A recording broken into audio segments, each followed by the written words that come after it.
بسم اللہ الرحمن الرحیم۔ السلام علیکم ورحمۃ اللہ وبرکاتہ۔ امید ہے کہ آپ سب ایمان، صحت، عافیت اور برکت کے ساتھ ہوں گے۔ آج ہم شمائل ترمذی کا سبق نمبر 28 پڑھیں گے۔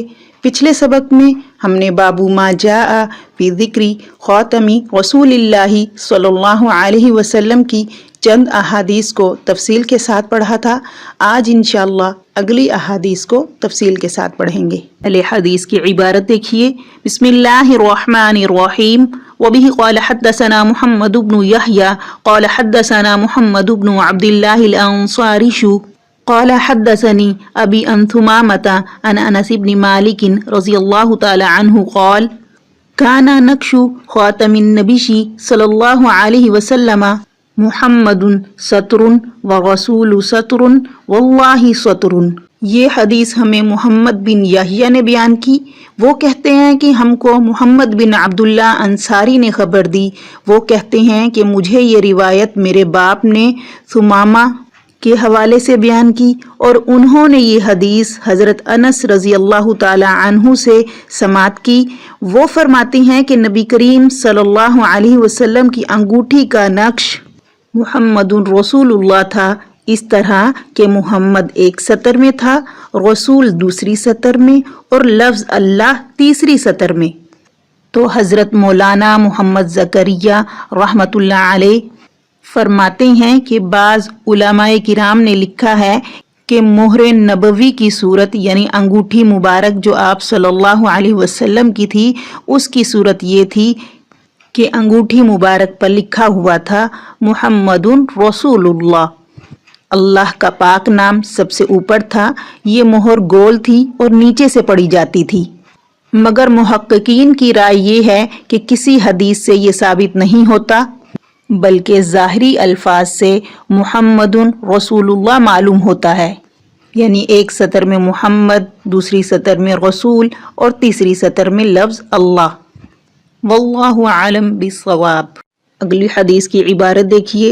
وبه قال حدثنا نصر بن علي الجهزمي ابو عمرو قال انبأنا نوح بن قيس عن خالد بن قيس عن قتادة عن انس رضي الله تعالى عنه ان النبي صلى الله عليه وسلم كتب الى كسرى وقيصر والنجاشي فقيل له انهم لا يقبلون کتابا الا بخاتم فصاغ رسول اللہ صلی اللہ علیہ وسلم خاتما حلقته فضة ونقش فیہ محمد رسول اللہ۔ پہلے حدیث کی سند دیکھیے۔ نصر بن علی الجہزمی یہ روایت کرتے ہیں ابو عمر سے، اور ابو عمر یہ روایت کرتے ہیں، یہ کہتے ہیں مجھے حدیث بیان کی نوح بن قیس نے۔ نوح بن قیس روایت کرتے ہیں خالد بن قیس سے۔ تو یہ نوح بن قیس اور خالد بن قیس یہ دونوں بھائی ہیں، تو یہ ایک بھائی دوسرے بھائی سے حدیث روایت کر رہے ہیں، اور خالد بن قیس قتادہ رضی اللہ تعالی عنہ سے روایت کرتے ہیں، اور حضرت قتادہ رضی اللہ تعالی عنہ حضرت انس رضی اللہ تعالی عنہ سے روایت کرتے ہیں کہ نبی کریم صلی اللہ علیہ وسلم نے کسرا اور کیسر اور نجاشی کے پاس تبلیغی خطوط لکھنے کا ارادہ فرمایا۔ فقیل لہ، تو آپ سے کہا گیا، آپ سے عرض کی گئی کہ نبی کریم صلی اللہ علیہ وسلم لا یقبلون کتابا الا بخاتم، کہ یہ لوگ بغیر مہر کے خطوط قبول نہیں کرتے۔ فصاغ رسول اللہ صلی اللہ علیہ وسلم خاتما، اس لیے نبی کریم صلی اللہ علیہ وسلم نے ایک مہر بنوائی، یعنی ایک انگوٹھی بنوائی، حلقته فضة، جس کا حلقہ چاندی کا تھا، ونقش فیہ محمد رسول اللہ، اور اس میں محمد رسول اللہ منقوش تھا۔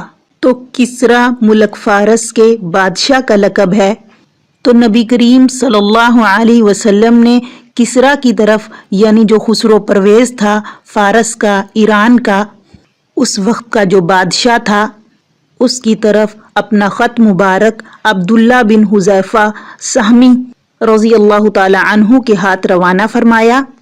تو تو کسرا نے بدبختی کی اور نبی کریم صلی اللہ علیہ وسلم کے مبارک فرمان کے ساتھ اس نے بے ادبی کی اور نعوذ باللہ اس نے اس کو ٹکڑے ٹکڑے کر دیا، پھاڑ دیا۔ تو نبی کریم صلی اللہ علیہ وسلم نے سن کر بددعا فرمائی کہ اللہ تعالیٰ اس کے ملک کے ٹکڑے ٹکڑے کر دے۔ تو اللہ تعالیٰ نے اس بے ادبی کی وجہ سے اس کی سلطنت کے ٹکڑے ٹکڑے فرما دیے۔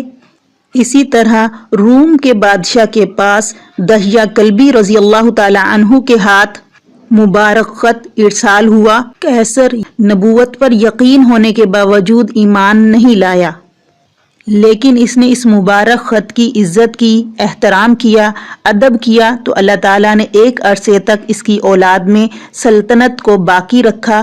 سلطنت بعد میں اس کے ہاتھ سے چلی گئی، لیکن چونکہ اس نے بے ادبی نہیں کی تھی تو ایک عرصے تک اس کی سلطنت برقرار رہی۔ اور اسی طرح تیسرا خط نبی کریم صلی اللہ علیہ وسلم نے نجاشی حبشہ کے بادشاہ کے پاس عمر بن امیہ کے ہاتھ بھیجا۔ مختلف روایات سے یہ معلوم ہوا ہے کہ یہ وہ نجاشی نہیں تھے جن کا پہلے ذکر ہو چکا ہے، جن پر نبی کریم صلی اللہ علیہ وسلم نے صلاۃ الجنازہ پڑھی۔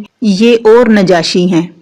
ملا علی قاری رحمہ اللہ ان کے بارے میں لکھتے ہیں کہ ان کے اسلام لانے کے بارے میں کچھ معلوم نہیں ہو سکا۔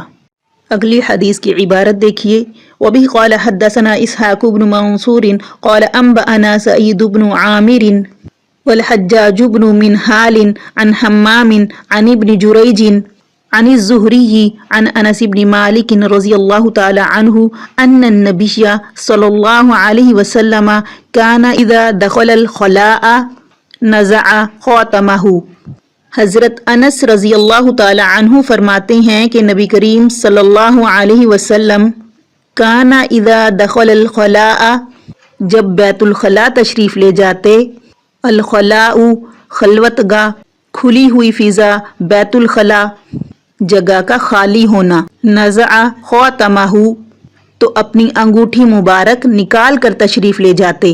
نزع نزعا نکالنا، باہر کرنا، خارج کرنا۔ انگوٹھی پہنتے ہوئے بیت الخلاء جانے کے حکم کے بارے میں علماء کرام نے یہ فرمایا ہے کہ خلا اصل میں خالی جگہ کو کہتے ہیں، پھر عرف میں قضائے حاجت، بول و براز کی جگہ اس کو استعمال کیا جانے لگا۔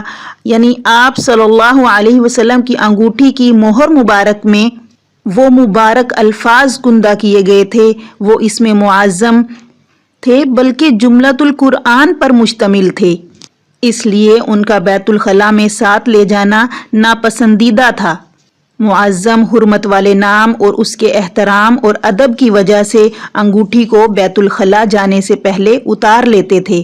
اس لیے فقہا یہاں فرماتے ہیں کہ ایسی انگوٹھی جس میں متبرک نام ہو بیت الخلاء اس کو لے جانا مکروہ ہے، اور بعض حضرات کہتے ہیں کہ مکروہ تنزیہی ہے، اور بعض نے اس کو مکروہ تحریمی اور بعض نے اس کو مکروہ تحریمی قرار دیا ہے۔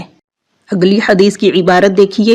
وَبِهِ قَالَ حَدَّثَنَا إِسْحَاقُ بْنُ مَنْصُورٍ قَالَ حَدَّثَنَا عَبْدُ اللَّهِ بْنُ نُمَيْرٍ قَالَ حَدَّثَنَا عُبَيْدُ اللَّهِ بْنُ عُمَرَ عَنْ نَافِعٍ عَنْ ابْنِ عُمَرَ رضي الله تعالى عنه قال اتخذ رسول الله صلى الله عليه وسلم خاتما من ورق فكان في يده ثم كان في يد أبي بكر رضي الله تعالى عنه وعمر ثم كان في يد عثمان رضي الله تعالى عنهم حتى وقع في بئر عريش نقشه محمد رسول الله۔